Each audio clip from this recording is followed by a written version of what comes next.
Hello everyone and welcome back to another episode of Moderately Anonymous MTG cEDH, the greatest cEDH channel in the multiverse. As always, this episode is brought to you by TCG Player. Hit that TCG Player affiliate link in the description to pick up any of the cards that you see in today's video. It's a great way to help out the channel. And thank you to all of our patrons who make great content like this possible. Become a patron and enjoy Patreon exclusive content and give direct support to the channel, join our private Discord, and even get your deck featured on the show. Remember, if you enjoyed this video, it helps out a lot to click that like and subscribe button. It's one of the best ways to support the channel and everyone is highly appreciated. Make sure you visit our merch store to get some official Modanon merch. We've got t-shirts, sweatshirts, crew necks, and more with original Modanon designs. And use our affiliate link with Ink Gaming to pick up an official Modanon playmat. And we've got another exclusive altar sleeve for our patrons and Twitch subs. During the month of September, you can subscribe to our $5 and up Patreon tiers, or subscribe to the MAMTG Twitch channel to receive one of these amazing ad nauseam altar sleeves by Gold Sabertooth, absolutely free of charge just for supporting the channel. Links to our Patreon and Twitch channel are in the video description. These are exclusive to our subscribers and only available until the end of September, so sign up today. And use the code MODANONMTG at checkout whenever you pick up altar sleeves for 5% off your order.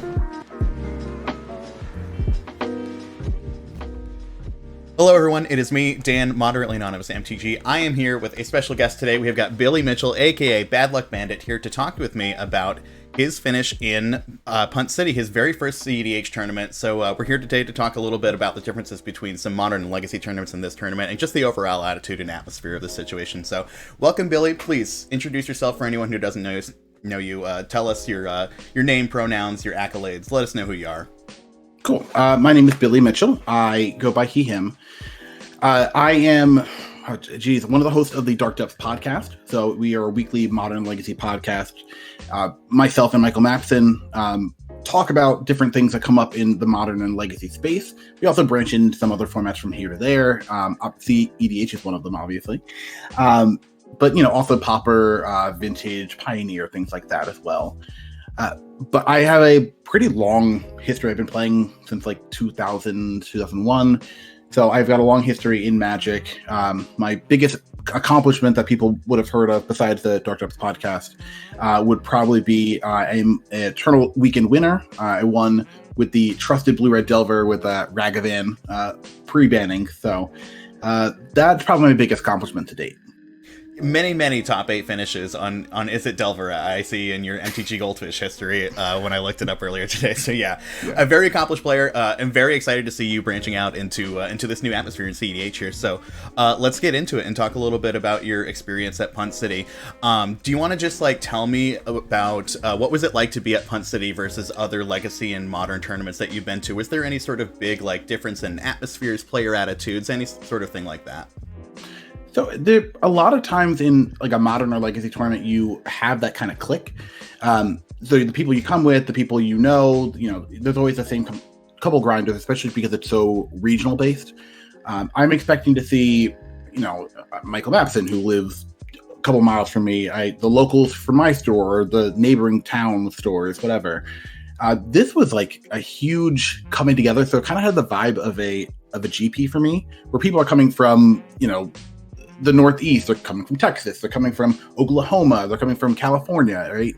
This huge coming together. And also, for me, who's kind of new in this space, having these people from these major podcasts and streams being there. I got to meet, Ryan from Playing with Power, and, Cal from there as well. I got to meet Mab the Queen, who I obviously have played a game of EDH with, but never actually met in person. I got to meet Claire. And also I got to meet, This Is Surreal. It's a bunch of people who I know and I've seen and I respect, but I've never actually got to meet them in person. So that was really cool. I tried to be cool, but I kind of fanned out a little bit here and there. So. Well, it's a big coming together, especially for the cEDH community, where there's been such a huge explosion in it over the past couple of years during the pandemic, where these events are definitely a big getting together, where a lot of people who haven't gotten to go to these sort of things before are feeling more comfortable doing it. Yeah, and having the first really big event, especially in this area. I know there have been other cEDH events, in the Philadelphia area, but I think Eminence did a really good job of putting on the event, doing advertising, making it a spectacle, so to the point where people were going to be there and were excited to be there. So there was a lot of excitement just to have a company like that come in and try to take the reins. And hopefully it looks like they're doing some more events in the future too. So it looks like this is really just the beginning of really great things to come for Eminence. Yeah, I definitely agree. There's going to be a lot of really fun stuff coming up, including Punt City too. I think it's already on the map, so I'm excited about it. Yeah, I'm excited. I think March of next year, so you gotta get ready. I still have to get ready for Oktoberfest, which I know is coming up in November. I'm really excited to hear that you're planning on coming back to Oktoberfest and coming to Punt City too. It seems like you've really been enjoying the atmosphere and everything. I'm very interested to know that you came to Punt City playing your own deck, Faldorn, which is a homebrew that you've been working on. What did you see that was sort of interesting, either in your own deck or in other decks, and the way that people were interacting with you, having your own homebrew? Were there any sorts of like really extreme reactions that you got from people? The big one that I've got was, oh, I know what that card does. And then, like, we'd get to turn 2, and I'd be like, okay, cast this. And they're like, okay. And then I'm like, okay, I'm going to cast it from exile and get a wolf. And they're like, wait, what does this do? And like, it's like, I thought you knew what it did. It's like, I thought I did too, but then you made a wolf, and I had no idea. Once again, it's a face commander from Precon, and sometimes they're very strong, and sometimes they're not. I think Faldorn got this idea because it makes tokens. It has to come from exile. It has some kind of odd loot ability that it's not a good card. It's just a different card. I think the big thing that kind of shows up is, the food chain combo, but it is a deck that allows you to take advantage of come into play effects. It allows you to take advantage of having a very heavy creature count. Allows you to take advantage of, having dead draws in the late game and being able to fix your draws while also adding board pressure. I think this is one of the better or best Gaia's Cradle decks. Which I know is kind of silly, but I was your stream, what was that, a couple of months ago, and I was tapping Cradle for 12 mana very easily. And I think I actually had a game where I tapped Cradle for, I think 14 mana and just kind of went off. We had to beast within it. It was one of the most powerful permanents on your board. It was very threatening. Yeah. If you want to see it, you can definitely find it in the card above my head right now. Yeah. So I think it's one of those decks that people just didn't know what I was doing, and playing a lot of interesting mid-range threats, things like Terror of the Peaks, things like I think I wasn't playing Wandering Archaic, having cards like Ragavan, and even silly stuff like Yisan in the deck. You kind of know what's supposed to be in a Yisan deck, and I have the typical, I'm going to play the Untappers, Aquarian Rangers, I have the Ashaya there, but the number of times I'd be like, oh, I'm going to core for 2, and they're like, okay, well, it's going to be Dockside. It's like, oh wait, no, he already played Dockside. What's he getting for 2? Oh god, what is he getting for 2? I have no idea. And then I pull out a Magda, and they're like, oh, that's worse. Okay, this is bad for us. It's really cool being able to play a deck that I have made myself, and I know the lines that people don't. I know this is one of those things in Modern Legacy. You can play a deck that people don't know, but if the deck is bad, it's going to be very apparent that the deck is bad. And regardless of the mystique and the advantage of your opponent not knowing what you're doing, you're going to probably lose anyways. This deck, I think, is actually inherently very strong and has some really interesting spots. For example, I don't really care about stacks effects as much as the normal player would. Just because, if we're going to play something like Deafening Silence, I'm playing 38 creatures in the deck, that's fine. And even if, we get to this drawn out board state, I'm not just going to sit there. I'm going to end up hitting you in the face with the Terror of the Peaks, or I can draw a bunch of cards with Beast Whisperer and get a huge advantage, snowball that way. So the deck itself was pretty solid. I was happy to do that. I was actually planning on playing Tassiger. That was a deck I actually played on your stream as well. Mm-hmm. And I just couldn't get it to work. I feel like I understood in theory what was supposed to happen, but it never seemed to happen. I wasn't picking the right spots, and one of the things I kind of picked up over the tournament especially was just the fact that your positioning is so important, your timing is so important, and because there's so many people, I'm used to playing against one versus one, not 1 versus 3. You can really put yourself in this hole where you're never able to get out, especially in a deck like Tassiger, if you don't understand when you're supposed to go for it and when you're supposed to pull back. Something like Faldorn is a little bit more forgiving in that way, because I can just add pressure in terms of creatures. There's not as many board wipes. I do have the ability to combo out, but if I lose, I lose my food chain or I lose my Perforos, right? I'm not dead in the water all of a sudden, as opposed to me losing my Thassa's Oracle and not being able to get it back with an Noxious Revival because I exiled it to my Tainted Pact. Like, there's a lot of benefits playing this kind of more mid-range creature focused deck. I definitely took advantage of that. Yeah, the dynamics of playing the control decks in the format, and even adjacently like the stacks decks in the format, it requires very intimate knowledge of like all of the different archetypes, which I know that you've certainly learned a lot in your time coming here, but it makes a lot of sense to not really lean into that in your first tournament, because you do like, there's also the difference between like playing online and playing in these tournament settings. Like the metas shifts are very different and seem very distinct when I look at them across these different spectrums. So I really like that idea, and it does seem like, yeah, there's a lot more breathing room with this Gruul deck. One thing that I hear people say a lot is in terms of when you're establishing a new deck is, why would I play this deck instead of X other stronger deck that's in the same colors? So, I don't know if I necessarily think that is an extremely valid statement to make all of the time, because it doesn't always jive with the reasons why you would want to play cEDH, because at the end of the day, cEDH is a social format as much as we're very literally talking right now about tournament setting. But what would you say in terms of like, why do you like Faldorn versus other Gruul decks? What do you think are its like really specific strengths? What are some things that you think that people might not realize about Faldorn upon first looking at it?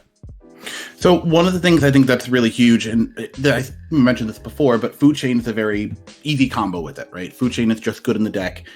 If you have Food Chain and something like Squee the Immortal, you can constantly cast Squee over and over and over and over again, and each time you can net a wolf, which is great, right?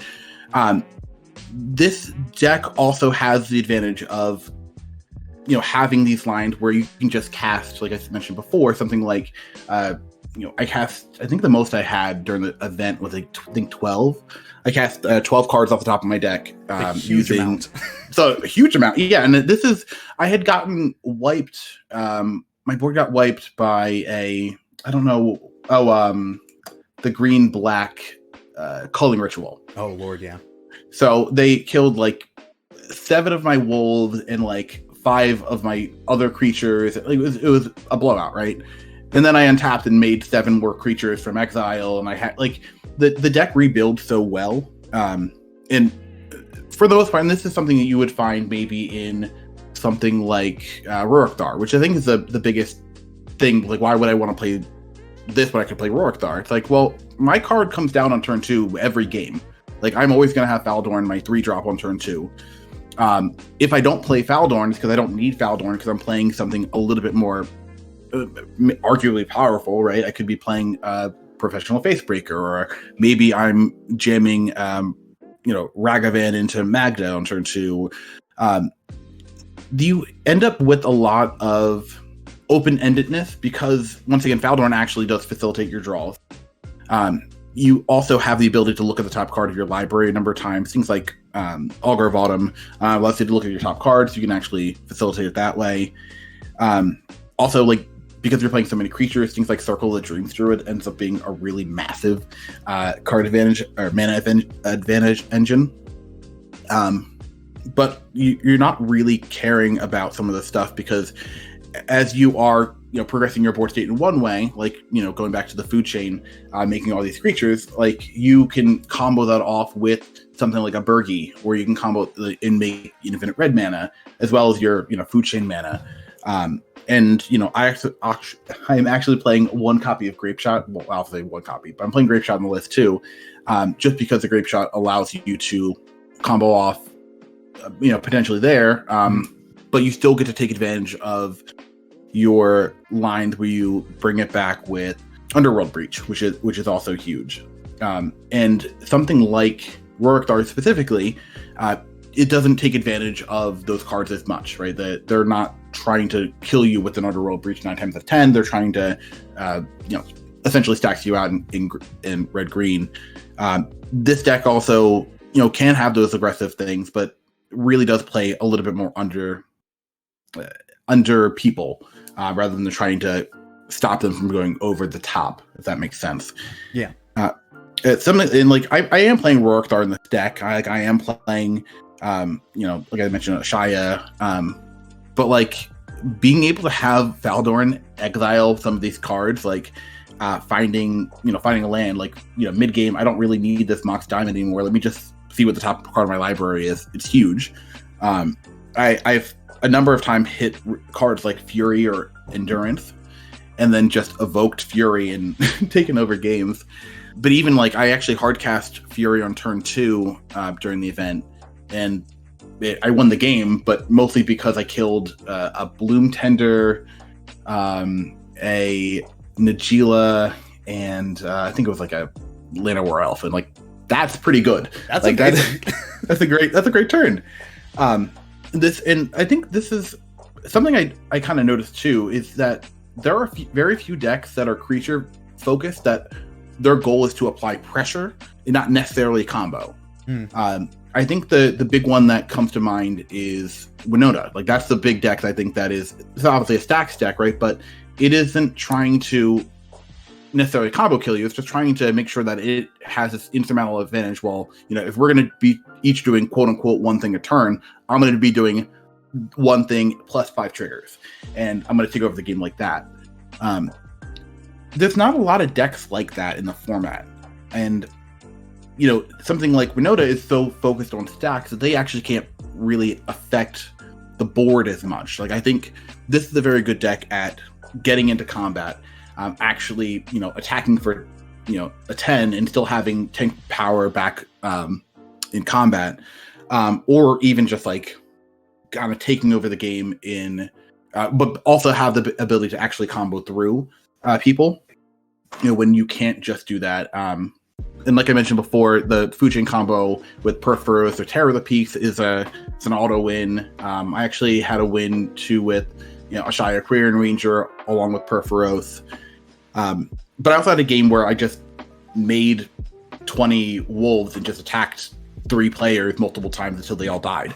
Like that's one of those things I don't think you get with a lot of other decks in this format, and especially because I think the format is so focused on a lot of these combos, whether it's Thassa's Oracle and Demonic Consultation, or even something like Ad Nauseam, right? Just getting a lot of cards. Like pressuring people's life total is something that somebody at the table needs to do, and people respect what you're doing, especially if you are attacking that Ad Nauseam player. So you actually get this huge benefit where it's like, oh, I'm going to kill your creature. It's like, nah, I don't think I'm going to kill. Like I don't think I'm going to let you kill them. Like I'd rather you go from 20 to 14 before you try to cast your Ad Nauseam.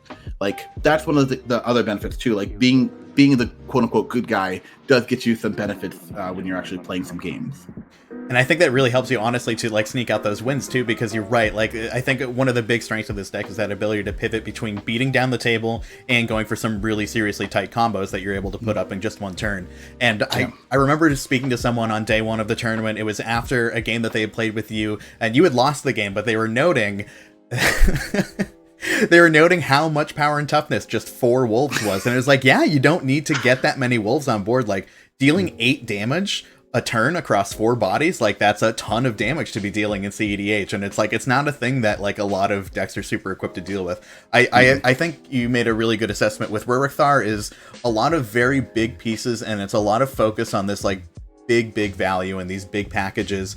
But I think the thing that I really like about Faldoran is that it's putting up these really a lot more palatable pieces of smaller roadblocks for people that are then like really applying that pressure very well, and also allows you to pivot more easily between those two things. Yeah, and I am playing some number of tutors, but you also see so many cards between Jessica's Will and Beast Whisperer and Augur of Autumn, right? So you do see these small pieces just really often. Like if I want to find a we'll say Dockside, right? I'm just going to go tutor for it. Like I have the ability to get it from Yisan, or I have the ability to get it from Finale Devastation, or Sylvan Tutor, or Worldly Tutor, or I could get it, in the number of times that I say I want a card, and I can just go get it in a turn or two is just like really massive. And like you said, a lot of these cards are, I think I have 5 cards, I think, that are 5 mana or more. I think it's Ashaya, Fury, Terror of the Peaks, Wandering Archaic, and Rurik Thar. So like, I can just take whatever I want for the most part, and it's not a huge issue. And something like going back to Gaia's Cradle, right? Because Gaia's Cradle is regularly tapping for 4, 5, or 6 mana, I can just dump my hand and progress my board even more, a lot faster than some other decks are able to. Yeah, and we're really sure that when we're spending the mana, that mana is really going to pay off, whether it's a combo piece or it's like really applying a lot of pressure, like having a Rurik Thar in your 99. Yeah. In terms of the players in your games, did you notice any like discernible difference in like the attitudes and atmospheres of players in the games? I'm really interested in this because I feel like there's an idea in people's minds of going to like modern and legacy tournaments where everyone is very like heads down, passing the turn without talking a whole lot. But cEDH players are like, they're a very talkative bunch. I was speaking with one of the judges who said that they mostly do modern and legacy tournaments, and they've never seen so many people go out between rounds to do shots at the bar before. So like, I feel like there's got to be like, I'm very curious as to hear your perspective as a player, if there was a big difference in the way that people were like talking and acting. So it's interesting because I feel like there's a lot of similarities between the modern community and also the vintage community.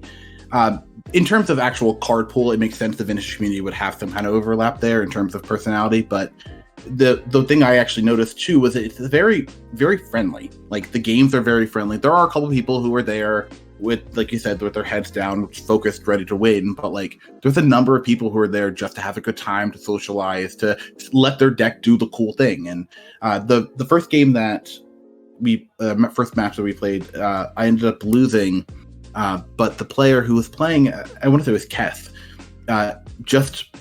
he won, but he was like, okay, I wasn't sure if this was right, or I wasn't sure if this, like, oh, no, I think you did the right thing. He's like, okay, cool. Do you want to see my deck? It's like, I do now, kind of, yeah. I love that.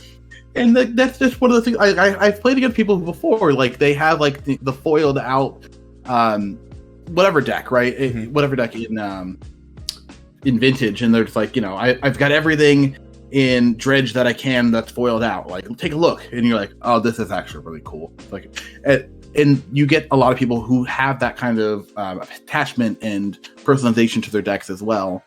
But you also do have people who are, like I said in modern, who they know the archetype so well. Like, this is what they play, and I'm choosing that specifically just because I do think there are more people I could identify as a modern specialist or a deck master. Thinking like for modern, like a Caleb Shear.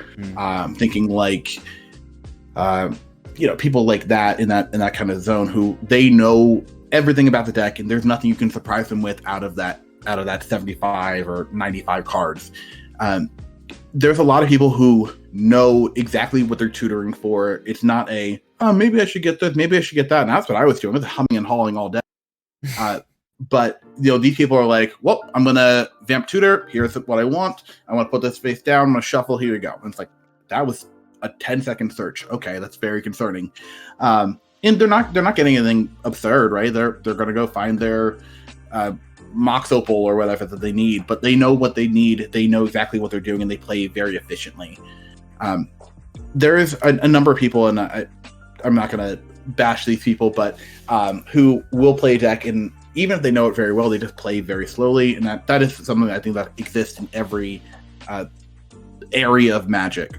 But the number of people who are able to actually talk in this while they're actually doing it, like, that's one of the huge advantages too, or what huge differences in modern or legacy. Your opponent never has your best interest in mind. Mm-hmm. Very rarely are they trying to help you, or help somebody else, or stop somebody else from winning. But there's a number of times in cEDH, it's like, I would like to win. That'd be great.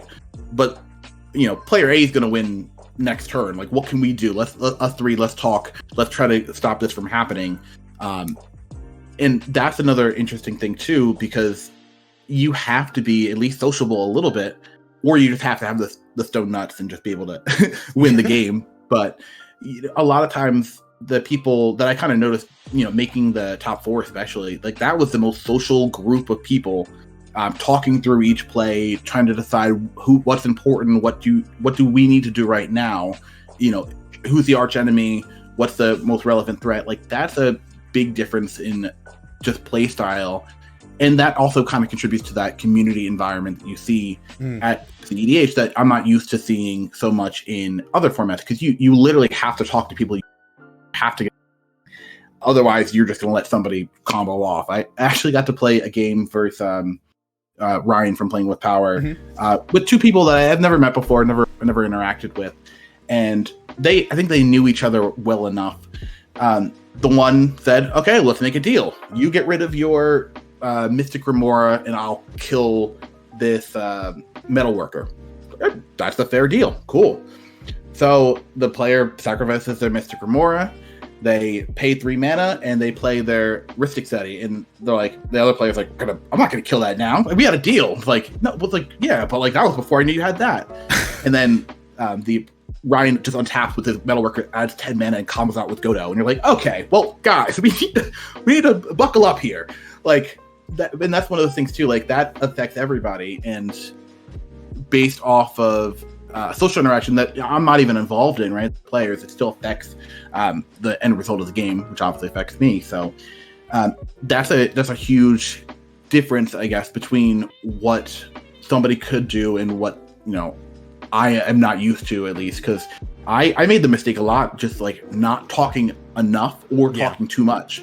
And, having, I had a situation where I had a food chain, and I was like, okay, I can cast this on turn 2, maybe, like, and with like the cards in my hand, like I already have a 1-drop in play, so I can sack that. I can get Scrib Ranger. I can go Scrib Ranger into this Squee. I can make Squee and cast Walking Ballista, and I can just win. Cool. Do I want to do that? No, I don't want to do that. That's not a good idea. I'm not going to do that. Okay, never mind. But we won't do that. And then I end up going through this game, and I try to go for it on turn 2 or turn 3 rather, just so I have an extra mana just in case. And I cast it and just put it on the battlefield, because normally I'm used to having a spell and just not trying to give out any information, because that's normally how you advantage. Like, you can leak some information if you want to, if you're trying to put your opponent in a certain direction. But there's 3 people who are socializing and talking about why this is a threat and why this needs to be answered right now. I actually need to advocate for myself and be like, no, I have no other turn 3 plays. Like, this is just it. Is it going to work? Probably not. But it's better than me just standing, not saying anything while they discuss why this is a bad issue, an issue for them. So yeah, that's not something I'm used to. If you've played against me, we actually did play some games while we were at Punt City, right, playing Legacy, and I typically don't talk very much when I'm playing Magic. I've been called very, very mean and cold, which obviously I'm not. I'd like to think, at least. But at least when I'm playing, people don't like playing against me just because I'm very serious. I don't make jokes. I just focus on making the optimal play as much as humanly possible. But it's interesting because, based off of what I was doing and how my social interaction was affecting my games, and obviously how the people who ended up making the top 16 and the top 4 especially, like, being social in cEDH is a huge advantage. Being able to talk absolutely, and put people at ease about what you're doing and why what you're doing is good or bad is like such a huge skill that I essentially need to start at ground zero with. It's a very distinct difference, and it's one that I was honestly like very sort of reluctant to partake in when I started cEDH, and I'm interested to know like your sort of attitude on getting into it. But like you are very correct to notice that the best players are the ones who are the best at talking. Like Comedian, who is also on Winota that day, didn't end up making it to the top 4. But is a noted politician, just absolutely masterful at talking through tables. And any footage that you see of him playing in a tournament setting, you can see him really working the table in every aspect of making sure that we're all on the same page. Because it is very much a distinct difference as well that this is the only format where you can lose to someone else's mistakes. Like, it is very... the thing I love about the 60 card is that it is very easy to point to a situation and say, I made the wrong play here, or I had outs and I just couldn't draw them, and that's usually where things fall between. And there are, like, other varying circumstances, but, like, you can usually point to one of those very specific things. But in cEDH, there's so much of, like, your example with the Mystic Rumor of just, like, these players... not adhering to the best play because there's something that comes up between the two of them in terms of like their emotional state or something else that's completely not game related that is going to affect the outcome of the game, and it's just sort of flabbergasting. And in that sense, I think I was like very reluctant to it at first, of just like, I just want everyone to make the right plays. We don't need to talk about it. We just all need to make the right decisions. But then you come to realize there's a very wide swath of people's mindsets of what the correct play is. And honestly, like there's like, you know, there's always the best play for whoever you are at the table, but it's hard to discern the one correct play to make. And yeah, making sure that you're making those points to say like, this spell needs to land because I'm trying to stop this person from doing a thing that we all know that they're capable of, but maybe we're not all thinking about right now because the alarms haven't been set off. But I'm very interested. Did you feel reluctant at all to partake in it? How did you? I'm sure you noticed people doing it during the tournament. Like, how quickly did you like pick up on that and sort of adjust your mindset and attitude on it? So I'm going to say probably by round 3, I kind of figured out what I need to do and like how this works, because you can very easily, it's funny because there's a number of times that you are obviously the threat. Like it's very apparent to everybody. And then you just kind of have to own it and be like, I understand, like I'm the threat. Like there was a situation where they played, I forget what the card's actually called. It's it's an artifact or an enchantment that removes 3 different permanents of a triple O-ring. And they got rid of my Sylvan Library. And I was like, yeah, I mean, like, I would either get rid of my Sylvan Library or I'd get rid of, I'm trying to think what the other card was. It might have been Augur of Autumn. I played that card a lot. I like that card a lot. And I was like, I would probably get rid of the Augur, but, like, I understand wanting to, but, like, I already have 5 cards in hand, so it kind of makes more sense to get rid of the thing that gives me more advantage, I think, in the interim. Like I have 3 lands and I have 5 cards in hand. Like I don't need more cards. I need more lands. And they were like, "Oh, that's a good point. Mm-hmm. I'm gonna take the library anyways, though." But they weren't sure anymore, right? And like, I'm not pointing out anything that's super crazy. It's all known information. But that at least gives them the pause that I don't know if this is right. And I actually don't think it was right. I think I actually would have taken the Augur in that situation we were in. I think me being able to just cast cards off the top of my library is more threatening than me just drawing cards. I don't necessarily want to lose 8 life in the deck. Sure. To get through my deck. Right. It's this great double-edged attack, though, where you're right. Like, you're building up goodwill at the table by being like, well, you know, I think in my position, like, here's this other thing that maybe you're not considering, and, like, I admit that I'm the bad guy, but, like, you know, just think about these different sort of situations. And then at the same time, I always say this in regards to, especially Clark and Sakashima playing, like, anytime that you are causing your opponent to think and spend any amount of mental effort that you're not spending, you're in the lead. Like, that's its own separate, like, race in every game of EDH or any game of Magic in general. So I absolutely love taking that approach. Yeah. And like the nice thing too is like even if like once again they took the Sylvan Library, that's fine. But now they have another choice, like what permanent do I want to remove over here? It's like, okay, well, you know, they have, and I can't remember the exact situation at this point, but like they have a Draenith Magistrate and they have a we'll say Deafening Silence, right? Like there's a good chance that, like, you know, because I was so forthcoming with what I think they should have taken from me, that whatever I say were there is going to have a little extra weight. Because, you know, like, and that's huge. Like, you know, I can say, like, you know, the Draenith Magistrate at this point, like, the commanders are already on the board. Like, I don't think we even need to worry about that card at this point. Like, it only gets doing what we need to do. So I think I would get rid of the other one. And, you know, maybe they take that, maybe they don't. That's fine. But, like, if I'm planning on trying to win with Food Chain into cycle my Squee into Grape Shot, like I actually need to make sure that I don't have the Deafening Silence on the board. Like that is the thing that's actually stopping me from winning right now. And obviously the Draenith Magistrate as well, right, in that situation. But that's something that I could deal with as a deck that regularly removes creatures with Fury and with my Terror of the Peaks. So like maybe that's something I know I can deal with long term, but I have no way of dealing with this enchantment, and I need someone to do that for me. So like that kind of bargaining, that goodwill is just like so important. Yeah, absolutely. It really pulls things together when in terms of like, that's that thing of like we're all on the same team in the sense that we all don't want to lose this game. Someone's going to win and we all accept that, but we're all in the fight to not lose it. And being able to like redirect attentions like that, and also to to know in your minds, I've done this where I've very explicitly laid on the table, I would love for you to remove this thing. I think it would be healthy for the entire table. I can win the game if you remove that, if I do exactly X, Y, and Z. And I've been in a situation where I've described it and then like happened to hit exactly X, Y, Z off the top of my library and win the game, and you feel a little bit shady when you do that. But it's like, it's part of that leveraging where you just, we all, nobody's naive here. We're all here to win, and we're all here to like, to find those exact pieces that we need. But being able to pull attentions together and be able to pull like alliances together inside of this like 1v3 is like a really important aspect to making this all work. Were there any points in any of your games where like you either worked the politicking really hard or had it worked really hard on you? The one thing that I thought was correct, and I still think it's correct, is we had a player who, and once again, I want to get the details exactly right, but I guess it's super important if it's entirely correct.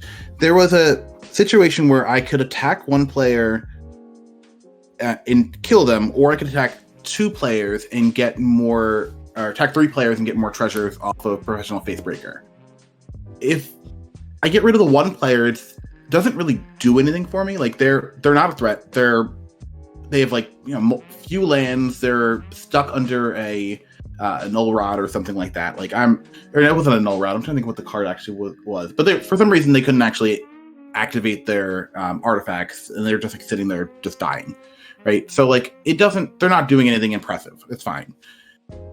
I'm probably better off just attacking multiple people. And people are trying to convince me, you really need to get rid of him. You really need to get rid of him. Why do you want to get rid of this person so badly? Like, they're not doing anything. Like, and really what it was is that the person who was after them was planning on comboing, and they needed to get rid of this person because they had blue cards. And they just didn't want to have to deal with the blue cards from the person who's not cast a spell in 3 turns. And it's like, oh, okay. So this isn't about eliminating threats for me. This is about eliminating threats for you. I got it now. Cool.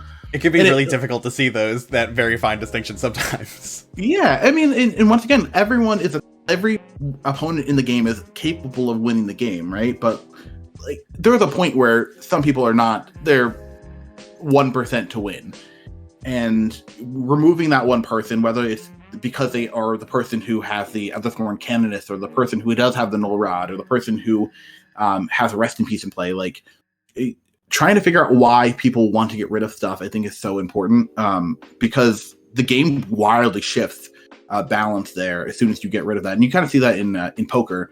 I always used to watch the World Series of Poker and watch the percentages change as people come in and out of hands.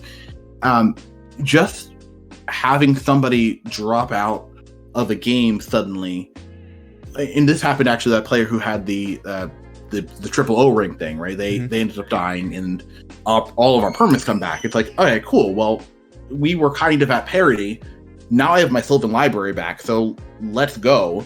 And now I'm going to draw the perfect card. I'm going to stack my deck, so my Augur is going to get this huge advantage. Like, the game is now essentially over because I got back this while you got back your mana dork that's not doing anything at this point in the game. Like, the presence and removal of players, I think, switches so much. And that, once again, that's not a thing I'm used to in Modern or Legacy. Typically, when my opponent's removed, I just win.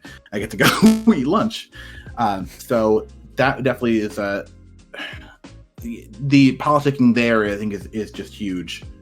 Nice. It's a really interesting angle because there's so many different aspects that you always need to keep in mind, but it's it's really hard to walk that line between like telling the truth and telling as much of the truth as you need to, and as much as the truth as your opponents need to hear. And actually, I guess that brings me into my next question of like, do you think that there are any sort of like heuristics or like attitudes of play that you either really admired about the cEDH scene or think that cEDH players could really pick up on? I was specifically thinking of like the idea of like, game one, you can concede if your hand isn't coming together to like just try to conceal information from your opponent and not give them any of that extra info for sideboarding into round 2 and 3. But obviously here where we're only doing like, you're probably playing only 5 or 6 games over a tournament and there are no game 2s. Like, are there any sort of like is there anything like that where you saw like either I really like the way that these players are doing it, or I really think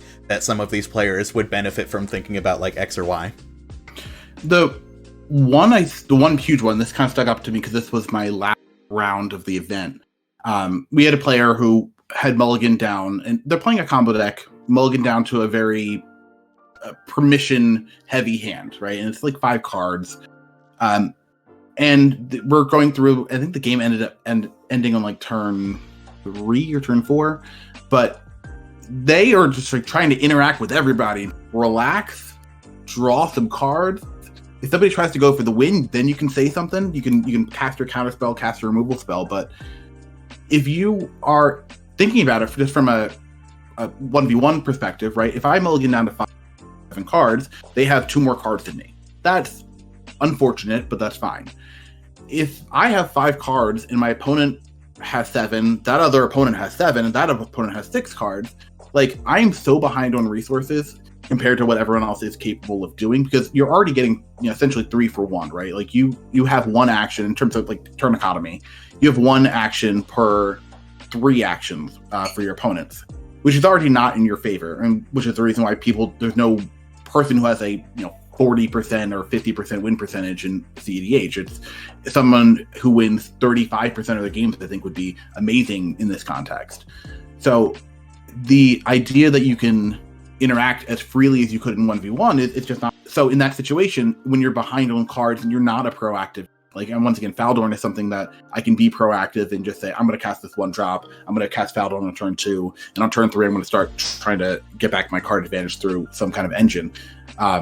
That's not something you can do playing your combo deck. So you really just need to sit there, draw cards, and try to. If you need to counterspell, my opponent ended up having the 2 notable ones: Force of Negation and a Swords to Plowshare.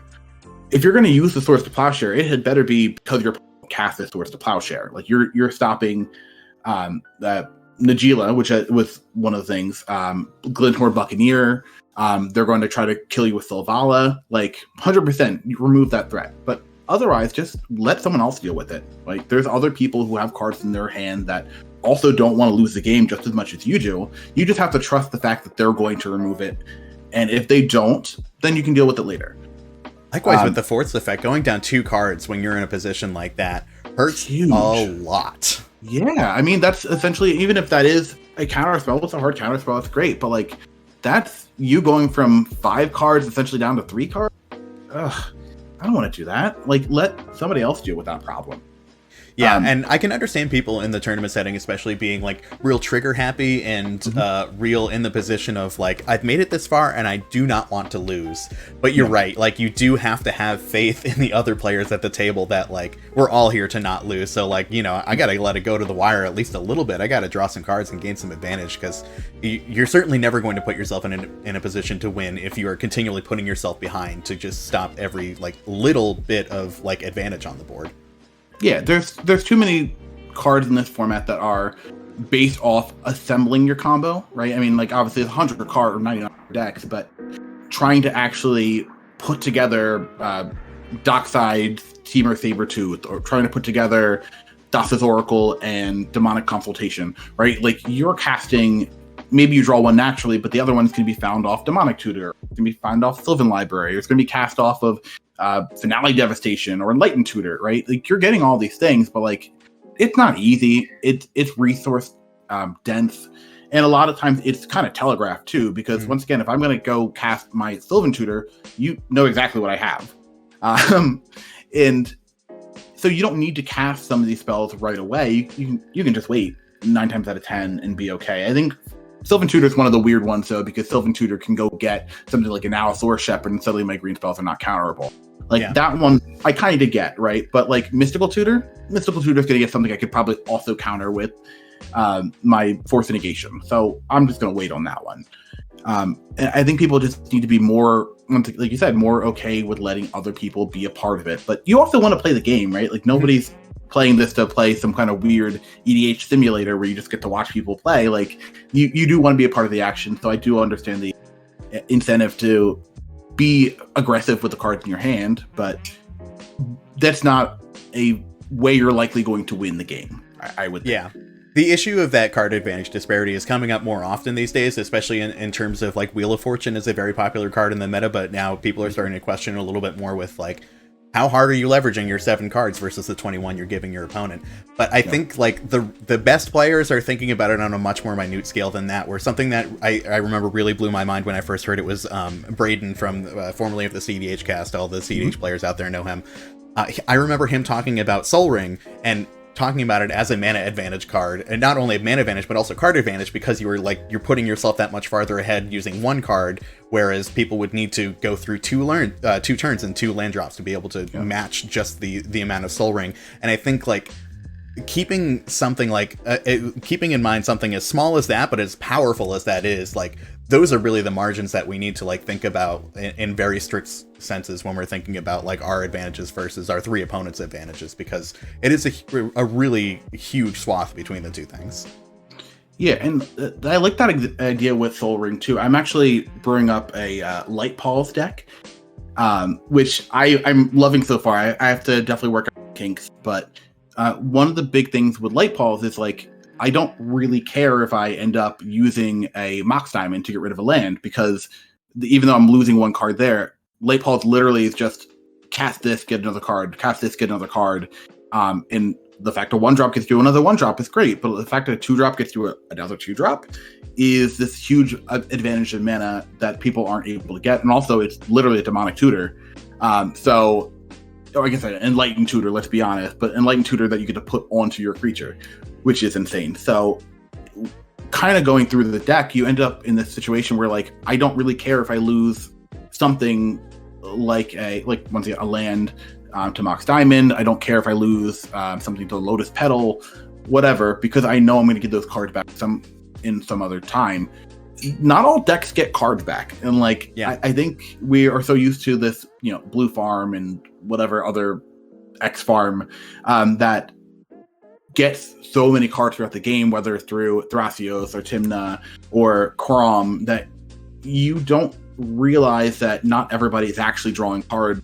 You are going to run out of cards. Like someone who's playing Kess does have the ability to get cards back from the graveyard, but like if they're mana starved, they're just never casting cards from the graveyard. They just don't have the time or the resources for it.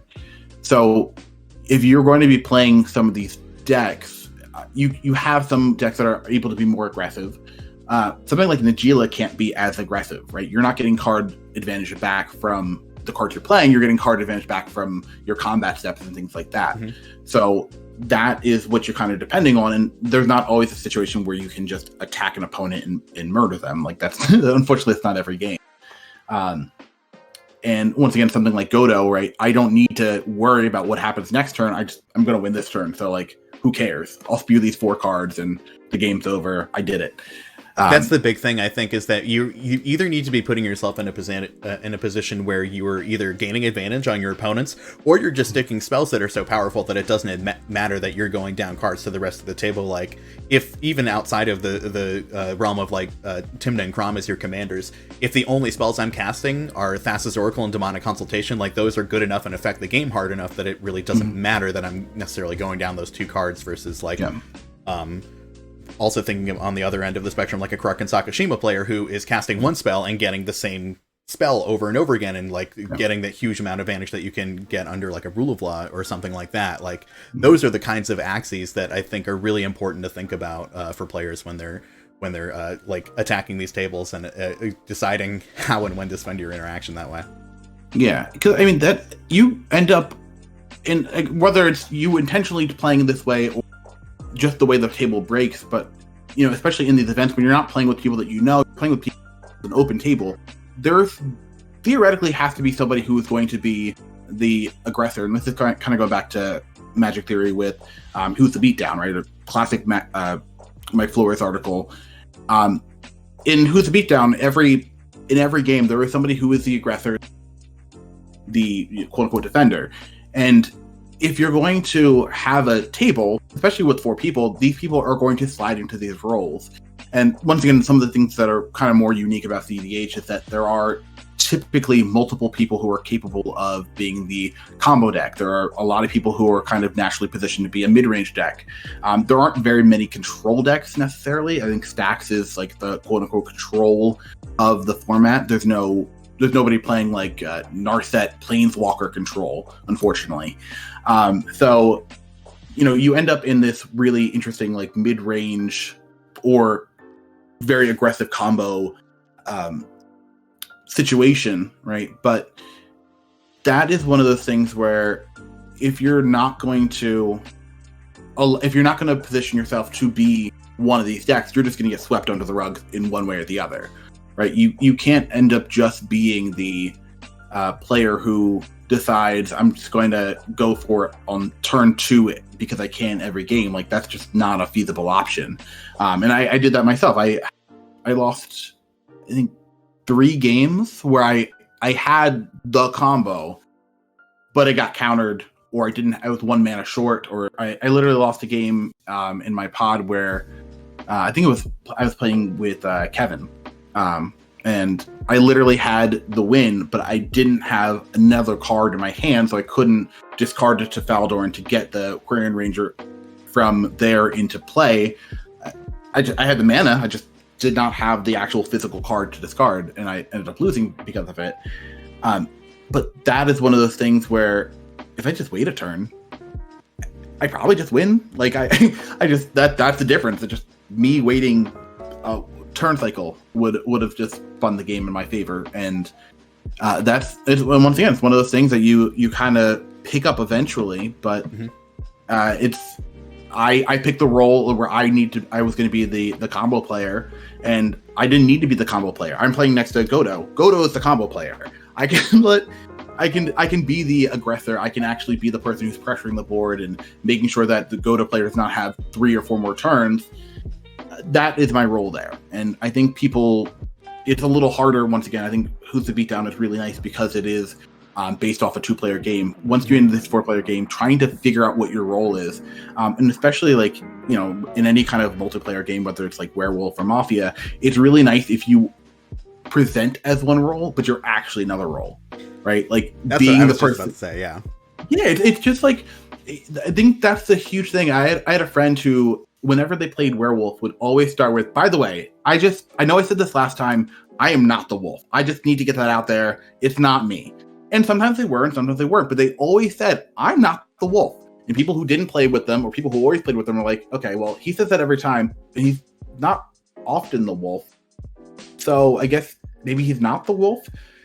And like you said, if you are having somebody ask any, that's probably an advantage. Like that's people's minds are not where they're supposed to be. So having people, being the person who is trying to keep the table fair and keep things under control, and then just being like, oh, by the way, I know everyone's tapped out now. I'm just gonna win the game. Okay. Yeah, that makes sense. It's absolutely the best position to be, because as someone who is very often the aggressor, like that is truly the role that I love to play at the cEDH table. Like, yeah, I think lots of veteran cEDH players know that it is much more common that it is the second person who attempts to go off who wins rather than the first person, because we're all sort of prepared in the beginning of the game, especially for Godo, for instance. Like, we're all prepared for Godo to win. We all know that Godo is going to try to win on turn 2 or turn 3. That's just what the deck does, so we all need to be aware of that. Being the person, like me, for instance, being a big Kess player, one of the things I love about cast is you have to commit very little to the board, and you don't have to look like you are the aggressor to then suddenly be like, okay, I actually have Dark Ritual and these other rituals in hand, and now I have Ad Nauseam, and now I also have a backup Underworld Breach. Like, there are many ways that you can just, like, sandbag that advantage that you literally have over the table that they just don't understand, and then deploy it all at once. And being that second person to attack the table is, like, really, it can be difficult, because like you said earlier, there's that situation where, like, you could have gone for it on turn 2, but then you went for it on turn 3 and it's just a little bit too late. Like, I've definitely given up the win before by waiting an extra turn, but you have to gauge as best you can with what information that you have on the board. Yeah, and trying to kind of have faith in what people are able to do and, you know, willing to do, because once again, people don't want to lose. If you are going to be, you know, playing at a table, and I said this actually in one of my matches, I was like, by the way, I'm a red-green deck, so, like, unless you need something pyroblasted, I'm probably not your guy for counter spells. That makes a lot of sense. Yeah, sure. So we're going around in turn order, and it's like, okay, you don't have anything, right? I have nothing. Nope, go ahead. Then you slide in the endurance, and they're like, oh gosh, that's not good for my thought.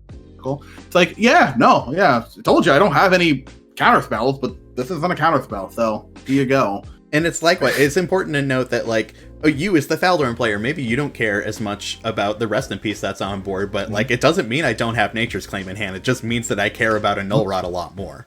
Yep, absolutely. Yeah, I've had a number of reclamation stages that, like, I don't care about your Deafening Silence. That's totally fine. You have a good time. I'm gonna get rid of the suppression field. Yeah, that is my big issue here. I'm trying to combo off with my Dockside Sabretooth, and, like, I can't do that with that on the battlefield. So let's clean this up. Well, in terms of your experience at the tournament, is there anything that you really learned about your deck, or maybe, like, even more profoundly, anything that you, like, really learned about yourself as a player in this different environment? The one thing about the deck that I learned, people don't respect creature decks in general, and I think Winota, in my opinion, is once again the best creature deck in the format.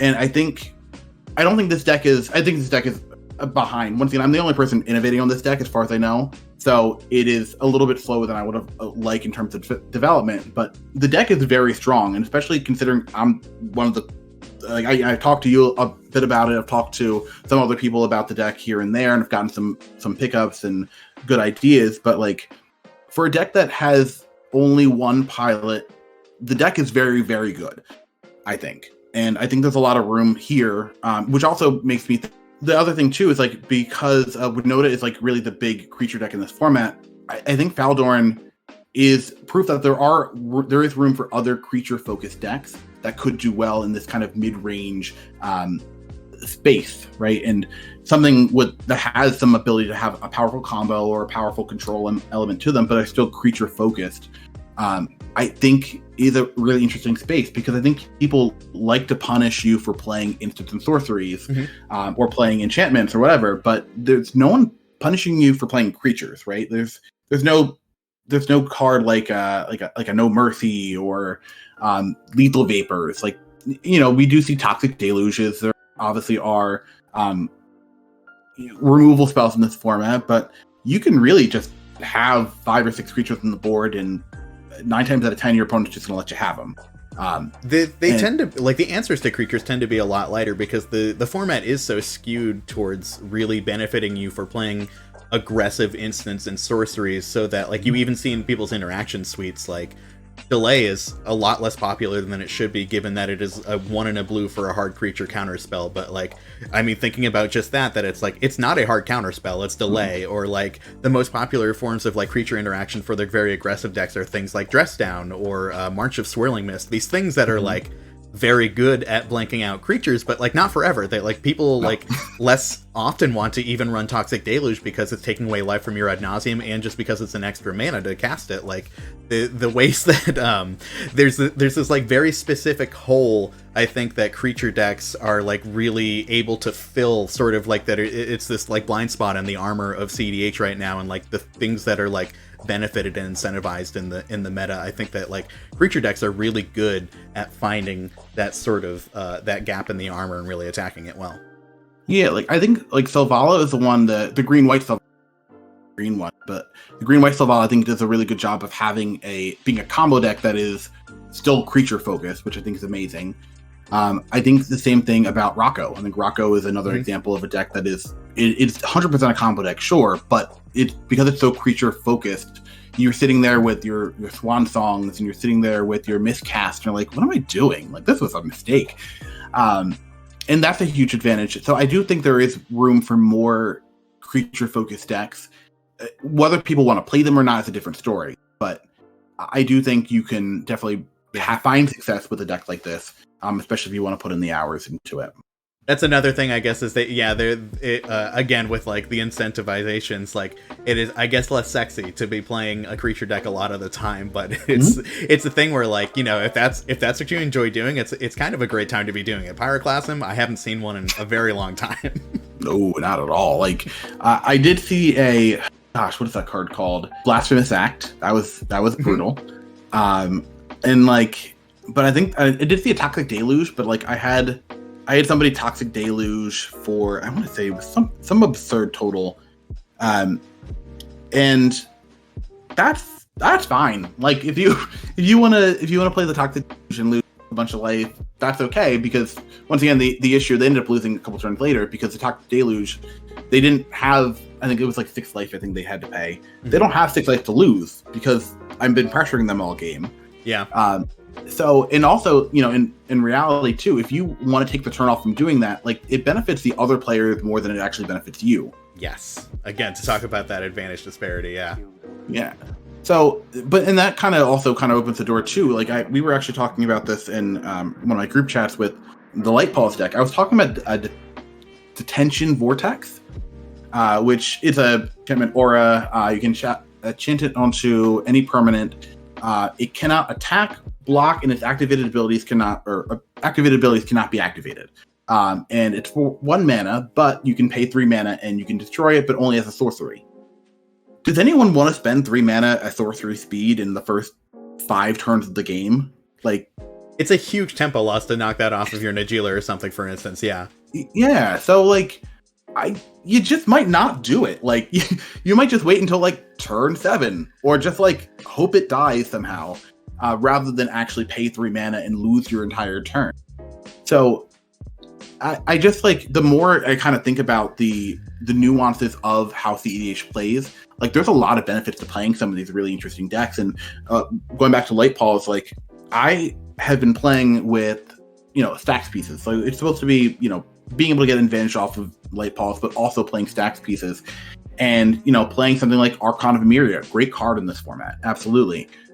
It's really good, though, when you get to cast 1 spell a turn, and then also because you have a Sigarda's Aid, you still get to cast a spell on everybody else's turn. Mm-hmm.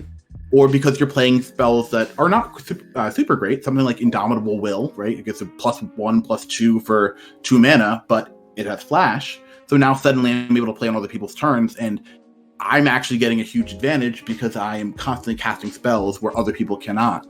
Once again, just kind of thinking about it in this space where there are multiple people trying to do different things, that is a really easy way to be powerful and you know, be able to take over a game.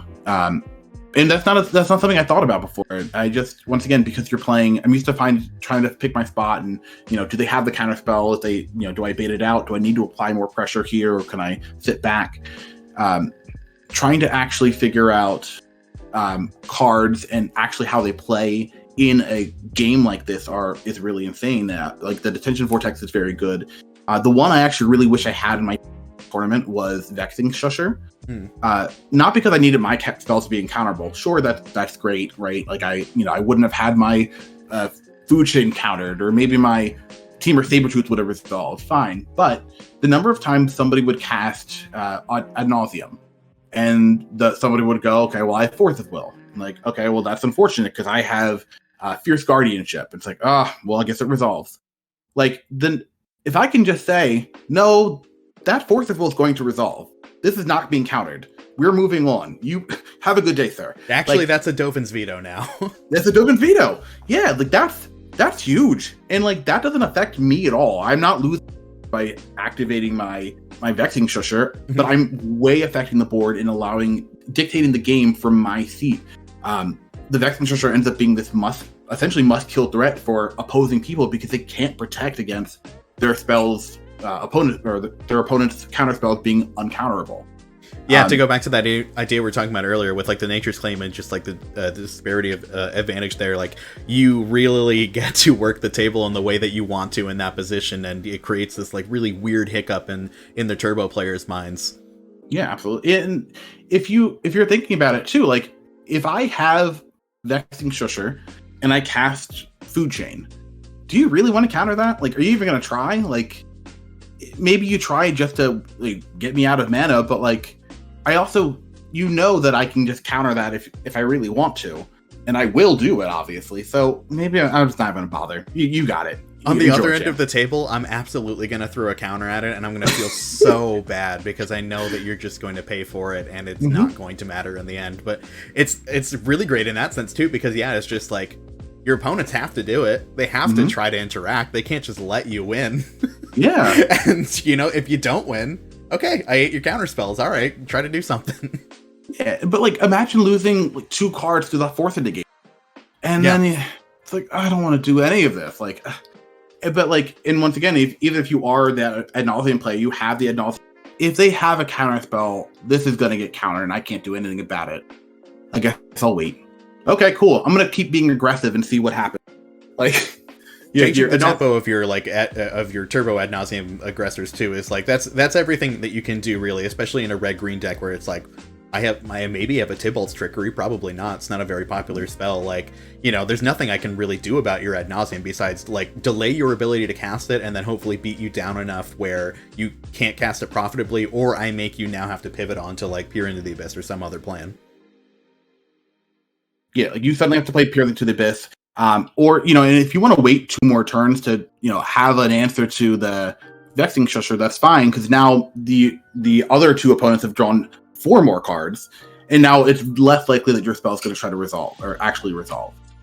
Yeah, so, it's that thing where, like, if you're thinking about me facing you as a 1v1 opponent, like, I'm not too concerned with what the red-green player can do over 2 turns. Like, that is honestly a ton of time to be able to set up these advantage engines, but it's like, it's the fact that it's not just you as the red-green player, it's also this Jeskai player and this Jund player over here, and like, everyone is either building up more like defense against what you're trying to do, or they're forwarding their own game plan, and you're gonna like maybe lose to the Jund player who's also packing up and getting ready to go on their Peer into the Abyss or whatever it is. Mm-hmm. Yeah, and like I think it's really interesting too, just because like Vexing Shusher particularly against blue decks, but also for blue decks, but also if you're looking at somebody like the Jund deck, right? If they're playing Korvold, like Korvold, it's uncounterable. I can't do anything. Like they can counterspell their the Korvold or whatever, the Dockside, whatever. That's great, but like. They never cared about that because they knew they could never fight that counter war counter battle anyway. So if it's going to get countered, it's just going to get countered.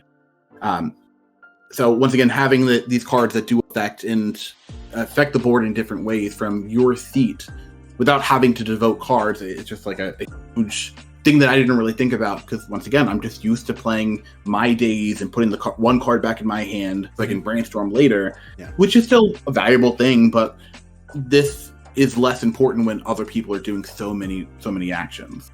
How do you actually get those card advantage back in a lot of ways? And you see this with, once again, I've been talking to Skylar too much. Maria is the big one, right? Mm-hmm. Like being able to just tap 2 artifacts and get a free card off Maria is insane. And it's a really easy way to devote to the board without feeling like you're losing something. So that's really one of the things I'm trying to kind of take to heart, especially right now in terms of the deck building. I definitely like these kind of creature combo decks between Light Pulse and Faldorn. So just trying to apply as much of this idea of not losing cards, still being able to affect the game from kind of my unique perspective, I think is really interesting. Yeah, actually segues perfectly into our last question of, is there any like Is there any piece of advice that you would either like have given yourself before going into this tournament, advice that you would give other people who are thinking about like transitioning from other formats into going into cEDH, or just any advice in general for just like people coming to their first cEDH tournament for the first time? Any ways that you like prepared, ways that you're thinking differently about tournament environment and things like that? The big one, and I actually learned this from you, if you have a hand that is the one thing that you should do is try to mulligan to that hand, right? You don't need to keep a bad 7. You get a free mulligan, which is insane. And a lot of times your really good 4-card hand is going to be better than that medium 7 or that like 7. Like you can win off 3 cards. Once again, I can go Llanowar Elf into Food Chain, into Scrib Ranger, into what's it called? Eternal Scourge. I can cast Valdorn and make 1,000,000 wolves, and I've made 1,000,000 wolves on turn 2. Go. Like, that's enough pressure. I don't need to keep this medium 7 that I can't cast anything on 2, or I have all this mana but I have nothing to do with it. Like, mulligan aggressively, try to find your hand that actually does what you want to do. Like, that's a huge one. But also, and I guess you feel like they're at opposite ends here, but the other thing too is you have to be patient, because like you said, the person who normally goes off first is going to get punished the most. And when you have that strong start, being able to just get an advantage, whether that's Archivist Dogma or Rhystic Study, something like that, building up the cards, when you do decide to finally turn that corner and go for it, having more resources built up than your opponent is going to probably turn the game in your favor. Especially if you're playing a deck that has access to white and something like a Silence or Orm's Chant or the Ranger Captain of Eos, right? Mm-hmm. You have a huge advantage. Play to something like that allows you to go off safely without having to worry about it. Even in green, right? Playing something like Allosaurus Shepherd makes your turn a whole lot safer. So play to that, and in the meantime, just do what your deck normally does best, right? Whether that is controlling the board or being aggressive, just play your game.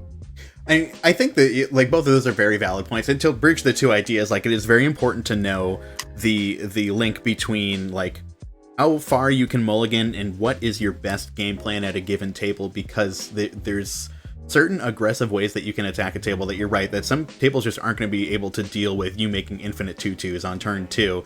And at the same time, like maybe sometimes you do just have to wait just a little bit, because it is this sort of like delicate dance of like finding the exact right spots to be able to stick your threats and knowing where those gaps in the armor are to be able to do it. Mm-hmm.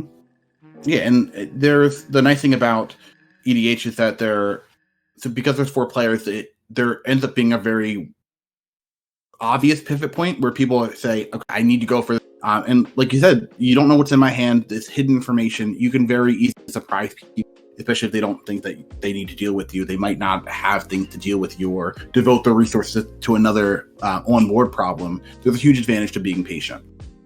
Yeah, absolutely. I think that's honestly a really great piece of advice for your players, no matter what part you're playing at the table, either whether you're like the aggressor or anything else. Like, have I gone for many turn 1 wins in my life? Yes, I have. Do they work out all the time? No, they don't. It's about like it's certainly, pardon my French, it's also about eating shit too. Like, yeah, absolutely, just eating the dirt sometimes, especially in a format like EDH. It's important for knowing and like testing those limits of like how far you can go exactly with where you need to push. Yeah, absolutely. Well, nice, Billy. This was so much fun to get to sit down and talk with you about this. This was really great. Do you have anything else you want to leave us with today? And if not, please just let everyone know where they can find you on the internet. The only thing I'm going to throw in here is, if you are interested in coming into the format, there are plenty of really lovely people. A lot of the people who I've seen come into the format recently, between myself, Mike Mapson, Bosh and Roll, Been you, like there's a lot of people who are just talented players who really love this format as a change of pace, while also being able to be, competitive and also be creative and also be expressive. Like there's a lot of things here for any player who has been playing 60 card formats So I think if you're interested in getting a different play experience, and especially playing with a community that really is intimate and loves their community, like this is a really good place to jump in. And people are just yourself, obviously, probably number one. It's just very welcoming, and it makes it a lot easier to feel safe and accepted. So definitely give it a shot if you're interested in playing any kind of competitive, but yet sometimes casual format. Well, I think it's important to note that like the guys like you and Thraben and Bosch, like y'all are really excellent players who I don't think would ever like make the mistake of bringing your pet deck to a GP or something like that. But like, you know, y'all aren't playing just only Tim Necrom. I haven't seen any of y'all play like a super on meta deck. Like y'all are like trying different things and just like exploring the format in your own fun way and still playing like really intensely powerful Magic. Yeah, there's a lot of room for innovation, a lot of room for deck building. I think that's one of the huge things that's kind of underutilized. I think a lot of people want to keep building the partner decks and keep building this, but like there are a lot of untapped potential. Like, I mean, they print so many commanders nowadays. Like, Faldorn is a very good card and should have a deck. Light Pauls is a very good card and should have a deck. We just need to figure. So it's a good thing for deck builders. Nice. Well, I hope that more people are inspired by this to keep exploring and keep doing really cool stuff. All right. Well, everyone, thank you so much for joining us today. Make sure that you look up Billy. All of his info is going to be in the show notes down in the description, and we will see you next time. Have a great day, everybody. Remember, if you enjoyed this video, one of the best ways to support us is by leaving a comment and hitting that like and subscribe button. It's incredibly helpful and always appreciated. If you want to support the channel more directly, join our Patreon to catch episodes early, join our private Discord, and get some other awesome benefits. One final thank you to all of our patrons who make great content like this possible. And thank you for watching. Be good to yourself, everyone.